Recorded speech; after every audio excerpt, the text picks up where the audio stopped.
At the outset, I'd like to thank Roy for the opportunity to comment on his wonderful paper and to commend him for his captivating thoughts, beautifully written text, and ambitious endeavor of critical reflection upon the methods of analysis and formalization of the market and its underlying institutions. The paper juxtaposes two types of approaches at play in the analysis of social and economic institutions, such as the market.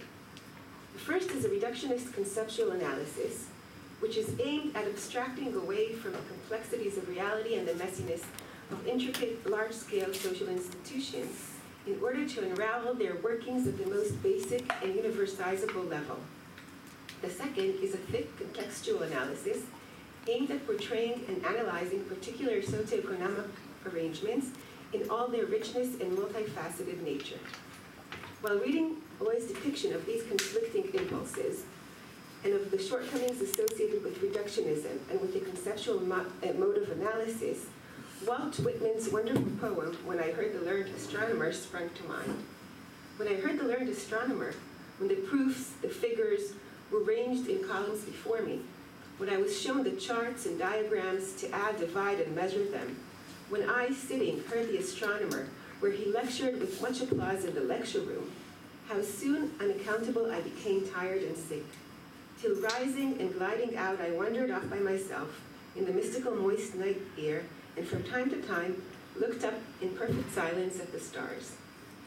For Roy, the dangers of the impoverished conceptual approach are rooted not only in the discrepancy between the depiction of the graphs as opposed to the sky full of stars, between the thinness of this mode of scientific analysis and the richness of reality, rather it stems also from the fact that the assumptions underlying such conceptual analysis may not be givens, and may be constituted by the very activity under analysis and by the scientific method itself.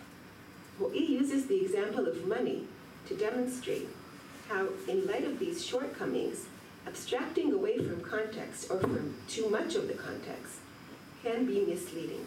He demonstrates how reductionist and abstraction-driven analytics bracket out the constitutive conditions underlying the institution under analysis, in his case, market relations.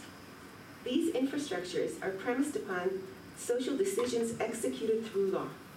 Of course, there are additional venues of executing collective power outside of the realm of law, and in pre-modern times, law may have played a different and more marginal role in constituting relations and institutions. Law's reach may have been shorter, but modernity brought with it the power of state law to serve as the infrastructure for market activity. In other words, as can be derived from Roy's project, the development of capitalism is not one of markets taking over state activity, but rather of a mutual reinforcement between the market and the states. Market reinforcing and being reinforced by state activity and power. Ultimately, all political and economic theories rest upon various legitimizing mechanisms and modes of control that are broader in scope than raw power.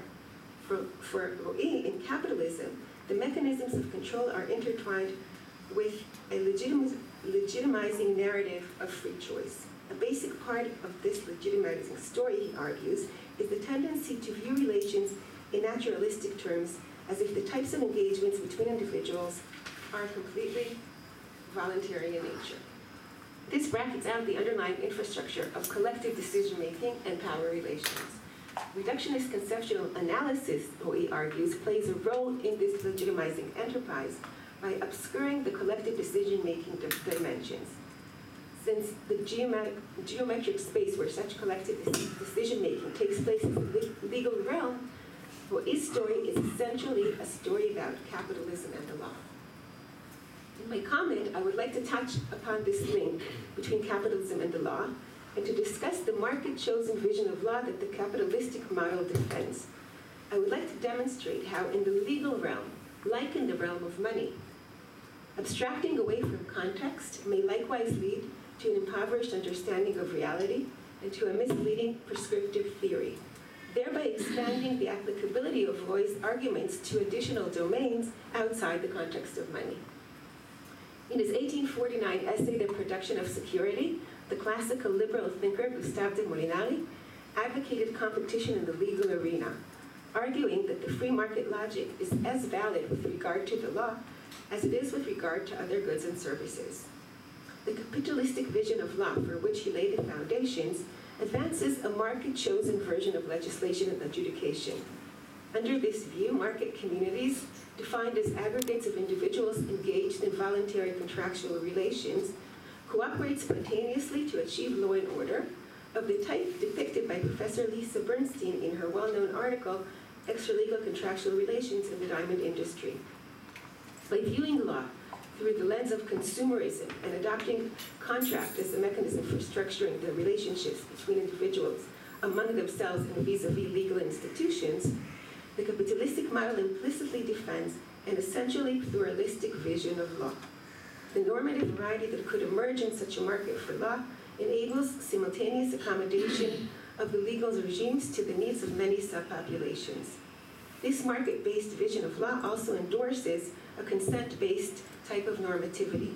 The requirement of contractual formation set at its heart essentially invokes the political theory associated with contractarianism. It is premised upon the notion that the basic social unit is comprised of individuals whose attitude towards law and toward the world is of instrumental rationality. Society is viewed as a locus for competition and ad hoc cooperation between preference-maximizing agents, and exit is conceived as an essential component of their relationship. So I'll just very, very briefly touch upon some of these points very, very briefly. So under the capitalistic vision of market-chosen law, the legal norm that is formed to govern a certain human interaction embodies a coincidental meeting point between converging choices that are singular and individualistic in nature. Law becomes facilitative, and the infusion of value into it is solely transactional. It is not considered a sphere for the collective elucidation of conflicting notions of justice. Rather, it is end-neutral and can be perceived as an institutional embodiment of the individual's sovereignty, justified on utilitarian or libertarian grounds. In accordance with such a vision, law is also perceived as merely a system of rules to be observed rather than a normative world that one inhabits. It's perceived as a mechanism for obtaining order rather than meaning. It rejects the very assumption underlying the law's meaning argument, according to which human ordering can be reduced to any type of unity. The ability to effectively dismantle the bundles of legal ordering negates the meaning-creating capacity of law. The debundling mechanisms embedded in law under this capitalistic vision relieve of the need to prioritize, to create a clear hierarchy between different sets of normative choices. And in the absence of such a prioritizing process, law remains fragmented and pluralistic in nature, irreducible to a single consolidated, meaningful discourse. As for the legitimizing theory, under the capitalistic story, these features of market-based law have a liberating and choice-enhancing potential. The ability to choose is a key feature of autonomous existence. No less significant in this regard is relief from choice. Autonomous existence rests, according to this vision, on the ability to operate in a deliberately ambiguous fashion. Individuals are simultaneous inhabitants of numerous legal universes, and their commitments may be incoherent and conflicting, echoing what might seem like paradoxical, fragmented, and clashing preferences and conceptions of the self. The capitalistic vision thus accommodates such an irreducible plurality.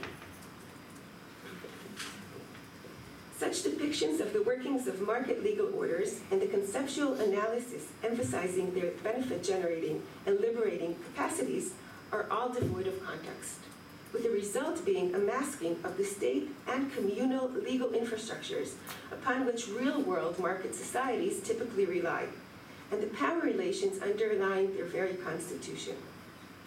In Black-Richmond's seminal paper, How Community Institutions Create Economic Advantage, he returns to the canonical example of private legal ordering in the diamond industry to expose the role that Jewish law and the ultra-Orthodox community play with respect to the Diamond Dealers Club and its arbitration system.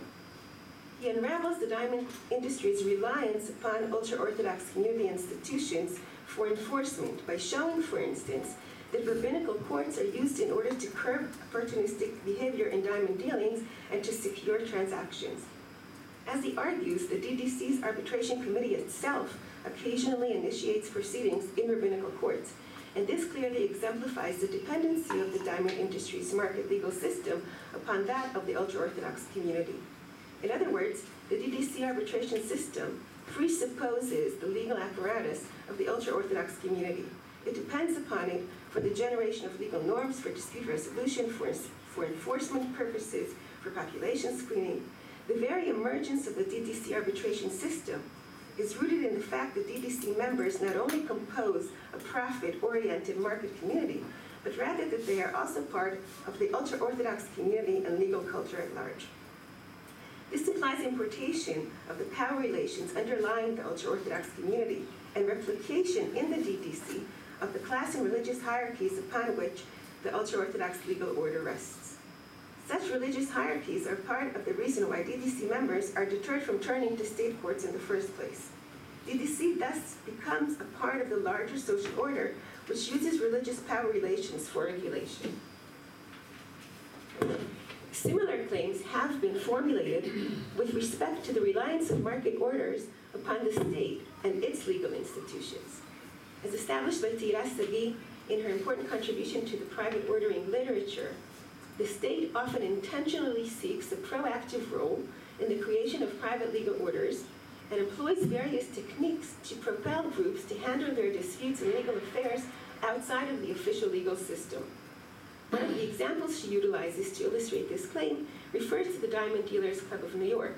Her argument is that ultra-Orthodox Jews generally, and diamond dealers particularly, were pushed out of the public legal system and into the arms of private forms of halakhic adjudication created by the Jewish elites. I do not disagree with Tahila's argument, but think that the role of the state and its legal institutions may be even more fundamental in this regard. In my opinion, there is room to claim that non-state legal orders adhering to the capitalistic and consumerist logic are in effect governmentally supported. They rely on the state for enacting laws designed to facilitate private norm setting through contracts, private dispute resolution through arbitration, and private enforcement through credit bureaus. Moreover, the reliance upon the pre-existing state law goes even deeper. Contrary to Gustave de Molinari and his capitalistic and consumer vision with respect to law, there is room to claim that law cannot be conceptualized as the subject of sheer individual choice because it precedes such choice. Without the background of law, there are no meaningful categories of choice. Law creates categories of meanings, such as theft and breach of contract, and categories of identity, such as husband-wife and landlord-tenant, and thus serves as a prerequisite for the intelligibility of individual choices.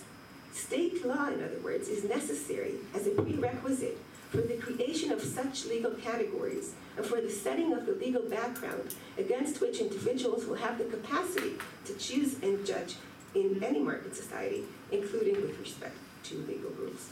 The frames of legality created by states and their systems of law are necessary to set the background against which the contract-centered capitalistic vision of law can evolve, and in order to establish the ground rules in any market for law.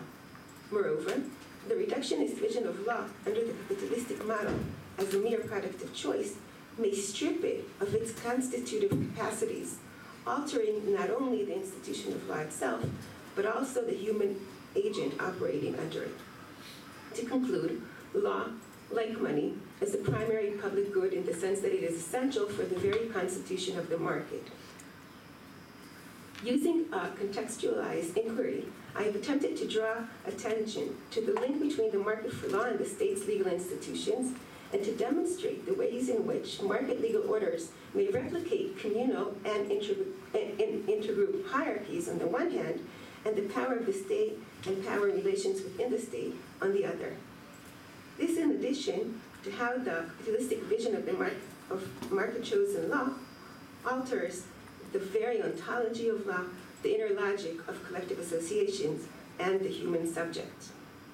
Ultimately, I cautioned, like OE, against the possibility that market legal orders and state or community law would be mutually reinforcing, and that their integration may result in multifaceted domination rather than greater choice or autonomy.